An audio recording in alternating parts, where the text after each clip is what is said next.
Have you ever felt lonely even in the middle of a crowd? Have you ever been surrounded by people, yet felt like no one truly heard you? Like you were talking, but never understood? Smiling, but feeling empty inside? If you've ever thought loneliness was a weakness, this story is for you. Maybe loneliness isn't the enemy you think it is. Maybe, when used at the right time and in the right way, it can become your greatest strength. Once upon a time, in a quiet coastal town near the sea, there lived a man named Rick. Rick was 30 years old. He was quiet. He didn't talk much. In crowded places, he always stood one step back. People called him introverted, but no one truly knew his inner world. The town was always busy.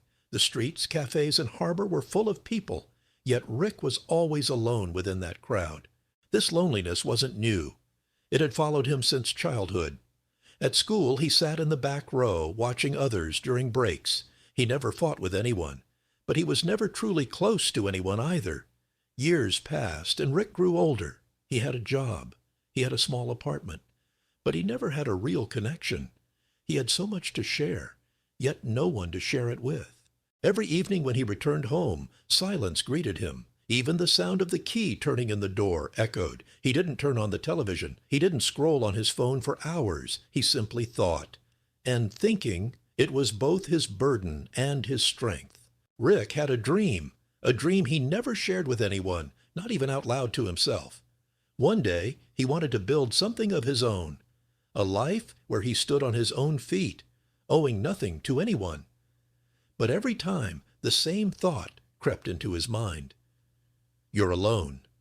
You can't succeed on your own. In the town, people always moved together. Partnerships were formed. Friendships grew. Big decisions were made at crowded tables. Rick only watched from the outside. One evening, as the sun disappeared behind the sea, Rick was walking alone along the harbor. There was only the sound of the waves, nothing else.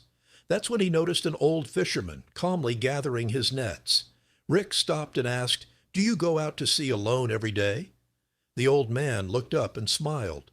"Yes," he said. "I don't like the sea when it's crowded." Rick was surprised. "Isn't it difficult?" The fisherman replied while looking at his nets. "Loneliness isn't difficult, son. What's difficult is running away from yourself, not being able to sit alone with your own thoughts. That's the real struggle." Those words stayed with Rick. It felt like someone had finally put a name to what he had felt for years. That night, Rick did something different. Instead of escaping his loneliness, he sat with it. He didn't try to silence the quiet. He opened a notebook. He started writing down his ideas, his fears, his dreams. Hours passed. No one interrupted him. No one dismissed his ideas. No one said, "You can't do this." For the first time, loneliness wasn't an empty darkness. It felt like a quiet power working in a silent room. Days passed. Rick began waking up earlier. He worked without talking to anyone. He planned. He researched. He tried. He failed. And he tried again. People wondered why he had become even quieter, but no one knew the noise inside his mind.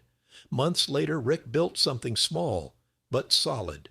At first, no one noticed, until the results began to show. That's when people in the town started knocking on his door. "How did you do it? Who did you work with?" Rick gave a simple answer. "I stayed alone." But this loneliness wasn't an escape. It was focus. It was listening to himself. It was silencing the noise. Rick was no longer afraid of being alone, because he understood something important. Crowds can weaken you, but loneliness, when used correctly, can sharpen you. And maybe the greatest strength of all is being able to stand tall even when no one else is there.